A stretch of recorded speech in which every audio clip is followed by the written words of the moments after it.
ጤና ይስጥልን እንደምንቆያችሁ ክቡራን ተመልካቾች ከአማራ ሚዲያ ኮርፖሬሽን አዲስ አበባ ስቱዲዮ የዕለቱን ዜናዎች ይዘን ቀርበናል። ዮሐና መኮንን ከመላው ስቱዲዮና የስርጭት ባለሙያዎች ጋር ዜናዎቹን ወደ እናንተ ያደረስኩ አብራችሁ ቆይታ አደርጋለሁ። አብራችሁ ነው። ኢትዮጵያ በራሷ ተአማኒ መረጃ ላይ ብቻ ተመስርታ ውሳኔዎችን በማሳለፍ የመረጃ ሉዓላዊነትን በማረጋገጥ የማንሰራራት ጉዞዋን አጠናክራ ትቀጥላለች ሲሉ ጠቅላይ ሚኒስትር ዶክተር አብይ አህመድ ገለጹ። የመረጃ ሉዓላዊነት ለፖሊሲ ነጻነት በሚል መሪ ሐሳብ የተዘጋጀውን ሀገር አቀፍ ጉባኤ የፌዴሪ ጠቅላይ ሚኒስትር ዶክተር አብይ አህመድ አስጀምረዋል። የኢብራሂም መሐመድን ዘገባ አንዱዓለም እናን እንደሚከተለው ያቀርበዋል። ኢትዮጵያ ከሀገራዊ ለውጥ ወዲህ ከውጭ ተጽዕኖ የተላቀቀ የራሷ መረጃ ሉዓላዊነት የመጠበቅ ስራ ጉዞ ላይ ትገኛለች። ኢትዮጵያ ከዚህ ቀደም በሌሎች አካላት የሚደገፉና በተበታተኑ የመረጃ ቋቶች ላይ የነበራት ሙሉ ጥገኝነትን ለመቅረፍ ባሳየችው ከፍተኛ ቁርጠኝነት ተጨባጭ ውጤቶች እየተመዘገቡ ይገኛሉ። የዚህ አዲስ ታሪካዊ ምዕራፍ ማብሰሪያ መርሃ ግብር የመረጃ ሉዓላዊነት ለፖሊሲ ነጻነት በሚል መሪ ሐሳብ የኢፌዴሪ ጠቅላይ ሚኒስትር ዶክተር አብይ አህመድና ከፍተኛ የመንግስት የስራ ኃላፊዎች በተገኙበት ተጀምሯል።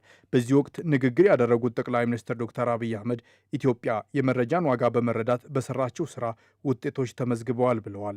ዳታና ወርቅን ኢኳሊ ኢምፖርታንት መሆናቸውን አምኖ በፖሊሲ በህግ በእውቀት የሚመራ ማንኛውም ሀገርና መንግስት ምንም ጥርጥር የለውም ብልጽግናን ያረጋግጣል። ወጣት የስራ ኃላፊዎች ያላቸው ግንዛቤ የደከሙበት የተጉበት የሰሩበትና ለኛ ያመላከቱበትን መንገድ ስመለከት ኢትዮጵያ እንደተባለው የማንሰራራት ጉዞ መጀመሯ ለሁሉም ሰው ግልጽ በሆነ መንገድ የሚያመላክት።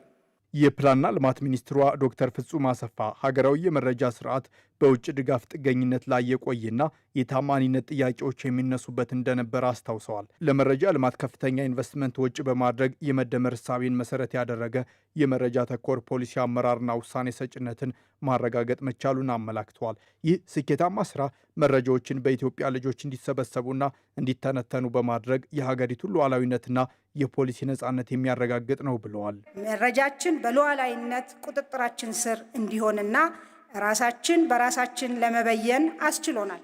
ይህም ፖሊሲዎቻችንን በነጻነት የሀገራችንን ብሔራዊ ተጠቃሚነትና የዜጎቻችንን ፍላጎትና መሻት ማዕከል አድርገው እንዲቀረጹ ዋነኛ ምሰሶ ሆኗል። የተጀመረውን ሀገራዊ የመረጃ ሉዓላዊነትና የፖሊሲ ነጻነት ጉዞ አጠናክሮ ማስቀጠል ይገባል ብለዋል ጠቅላይ ሚኒስትር ዶክተር አብይ አህመድ። ለዳታ ግምት ካለመስጠት ዳታን በብዙ ሶርስ መሰብሰብ አናላይዝ ማድረግና ለውሳኔ ሰጪው አካል በጥራትና በፍጥነት ማቅረብ የምትችል ሀገር ከሆነች ከወርቅ ያልተናነሰ ሀብት መሆኑን እየተገነዘብ እንደመጣን ያመላክታል። ይህ ጉዳይ መጠናከር አለበት። ይህ ጉዳይ የሁላችን ትኩረት የሚሻ ጉዳይ መሆን አለበት። ይህ ጉዳይ ይሁነን ብለን የምንገነዘበው የምንመራው መሆን አለበት። እድገታችን ለማቀላጠፍ የዜጎቻችን ሕይወት ለመንካት ኢትዮጵያ የሚገባትን ልክ ለማረጋገጥ በእጅጉ የሚያግዝ እንደሚሆን ምንም ጥርጥር የለውም። የመረጃ ሉዓላዊነት ለፖሊሲ ነጻነት በሚል መሪ ሐሳብ በተበሰረው መርሃ ግብር ለዘርፉ ስኬት ያበቁ ተሞክሮዎችን የሚያሳዩ ጥናታዊ ጽሑፎች በተለያዩ አቅራቢዎች ቀርበዋል።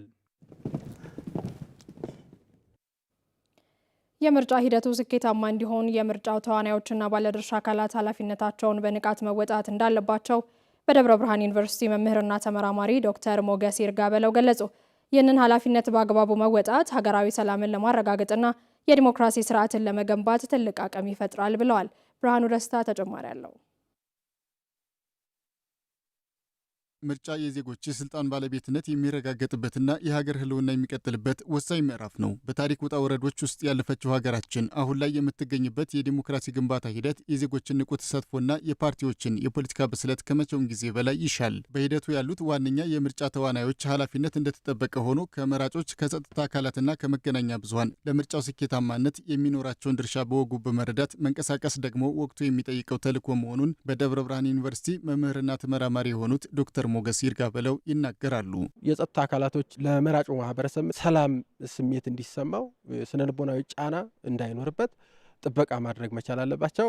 ለምርጫ ቁሳቁሶችም ለምርጫ ጣቢያዎችም የራሱን የሆነ ጥበቃ ከለላ ማድረግ መቻል አለባቸው። እውነትን መሰረት ያላደረገ ትክክለኛ ያልሆነ መረጃ እንዳይሰራጭ ሚዲያውም በገለልተኛነት መረጃዎችን እያጣራ ማስተላለፍ መቻል አለበት። ዜጎችም እንደ ዜጋ ነቅተው የሚተላለፈው ሀሳብ ትክክለኛ ነው ወይ፣ ስራው በአግባቡ እየተሰራ ነው ወይ ብሎ ሂደቱን በአግባቡ መከታተል ያስፈልጋቸዋል ማለት ነው። በዚህ ምርጫ ሌላኛው ኃላፊነት የሚመነጨው ከወጣቶች ነው ያሉት ዶክተር ሞገስ በምርጫው ወቅት ከድምፅ ሰጭነት ባለፈ የምርጫ ሂደቱን በመከታተልና አማራጭ ሀሳቦችን በመለየት ረገድ ወጣቶች ትኩረት ማድረግ እንዳለባቸው ጠቅሰዋል። በታችኛው የእድሜ እርከን ላይ የሚገኙ ወጣቶች ሀገር ከነሱ ጋር ለረጅም ጊዜ የምትቆይ እንደመሆኑ መጠን የዲሞክራሲ መዳበር ጠቀሜታው ለነሱ የላቀ ነው ማለት ነው። ስለዚህ ወጣቶች ነቅተው አንደኛ አካባቢያቸውን የምርጫ ሂደቱን መከታተል፣ ሁለተኛ ተፎካካሪ ፓርቲዎች የሚያቀርቡትን ሀሳብ በደንብ እየነቀሱ እያጣሩ የተሻለ ሀሳብ ያለው ሀገር ሊያጠና የሚችል ዲሞክራሲ ሊያዳብር የሚችል ሀሳብ ያለውን ፓርቲ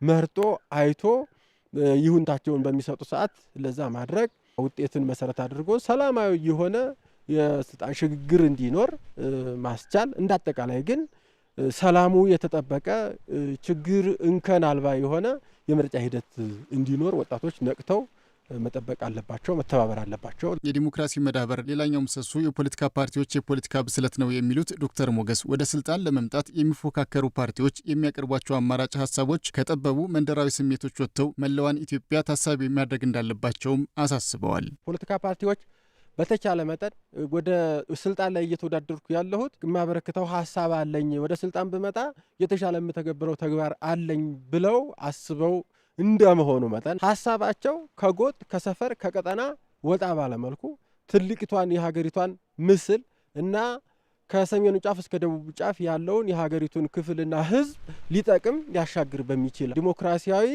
ሂደትን ሊያዳብር የሚችል ሀሳብ ይዘው መቅረብ መቻል አለባቸው። ዜጎችም የፖለቲካ ተፎካካሪ ፓርቲዎች የሚያቀርቡት ሀሳብ ይህ ስለመሆኑ ማረጋገጥና ይህን ካረጋገጡ በኋላ ይሁንታቸውን መስጠትም ቢሆን መንፈግ ያለባቸው ሀሳባቸውን ከተረዱ በኋላ መሆን አለበት ብዬ አስባለሁ። ዲሞክራሲ በነቃ ትውልድና በበሰለ ፖለቲካ የሚገነባ ህያው ስርዓት መሆኑን ያስገነዘቡት ዶክተር ሞገስ ለዚህ ግዙፍ ሀገራዊ ሁነት ደግሞ ሁሉም ወገን ያገባኛል በሚል ስሜት በኃላፊነት ድርሻውን በአግባቡ መወጣት እንደሚኖርበትም ጠቁመዋል። የተረጂነት አስተሳሰብን በማስቀረት ወደ ምርታማነት የሚደረገው ሽግግር እንደ ሀገር ላለው ሁለንተናዊ እድገትና ክብር የጎላ አቅም የፈጠረ መሆኑን የግብርና ሚኒስቴር አስታወቀ። ሚኒስቴር መስሪያ ቤቱ ከተረጂነት ወደ ምርታማነት የሚደረገውን ሽግግር የሚያሳልጡ በርካታ መርቂ ስራዎችን እየሰራ እንዳለም ተመላክቷል። ሰለሞን አሰፌ በዝርዝር ተመልክቶታል። ኢትዮጵያ በተደጋጋሚ የተቃጣባትን የውጭ ወረራ አስተሳሰብ ህዝቦቿ በአንድነት በመመከት ታሪኳ በደማቅ ቀለም ተጽፎ ለዘመናት እንዲተላለፍ አድርገዋል። ታዲያ የዚህ የጎላ ታሪክ ባለቤት የሆነችው ታላቋ ሀገር ኢትዮጵያ በዓለም አደባባይ በተረጅነትና በልመና ስሟ በክፉ ሲነሳ ኖሯል። ያም ሆኖ ከቅርብ ጊዜ ወዲህ በተሰራው አመርቂ ስራም ከተረጅነትና ከልመና መውጣት አለብን የሚለው ትልቅ እሳቤ ጎልቶና ይሎ በመምጣቱና በርካታ ስራዎችም በተደራጀና በተቀናጀ መልኩ በመሰራታቸው አመርቂ ውጤቶች መመዝገብ መጀመራቸውን አማራ ሚዲያ ኮርፖሬሽን ያነጋገራቸው የግብርና ሚኒስቴር ከፍተኛ አመራሮች ተናግረዋል። ኢትዮጵያ ሀገራችን ተረጂ መሆን የለባትም፣ ይልቁንስ ረጂን መሆን የሚያስችል የተፈጥሮ ሀብትም የወጣት አቅምም አላት በሚል ስራዎች ተጀምረዋል ማለት ነው።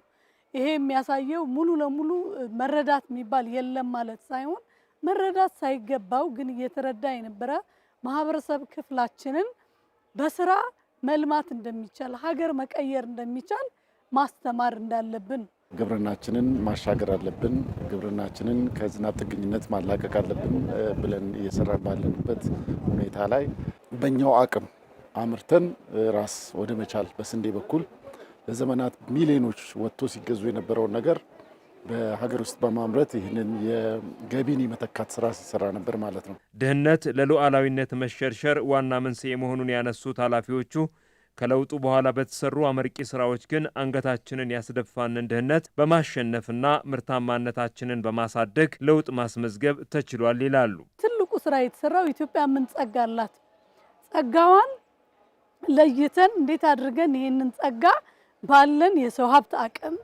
ይሄንን የተፈጥሮ ሀብታችንን መጠቀም እንችላለን የሚል የፖሊሲ ማሻሻያዎችን በማድረግ እቅድ አቅዶ ስራዎች እንዲሰራ ነው የተደረገው። አሁን እየተሰሩ ያሉትን ስራዎች መልካም ተሞክሮዎች በደንብ ቀምረናቸው በተሻለ ሁኔታ በተጠናከረ ሁኔታ በፍጥነት ተሰርቶ ከዚህም የበለጠ ትርፍ አምራች እንዲሆኑ ማድረግ መደገፍ ባሉት ፕሮግራሞች ውስጥ እነኚህ ሰዎች ማቀፍ ወደ ኋላም እንዳይመለሱ ክትትልና ድጋፍ ማድረግ ቁልፍ ጉዳይ ስለሆነ በዚህ ልክ እንግዲህ ግብርና ሚኒስቴር ከሌሎችም ተቋማት ጋር አብሮ በመሆን ከሌሎችም ዘርፎች ጋር አብሮ በመሆን ክትትልና ድጋፍ አጠናክሮ ነው የሚቀጥለው ማለት ነው። ከተረጅነት ወደ አምራችነት የሚደረገው ሽግግር በተጠናከረ መልኩ በማስቀጠል እድገትን ማስመዝገብና የሕዝብን ኑሮ ለመለወጥም ስራዎችን በጋራ መስራት ተጠናክሮ መቀጠል እንዳለበትም አመራሮቹ አመላክተዋል።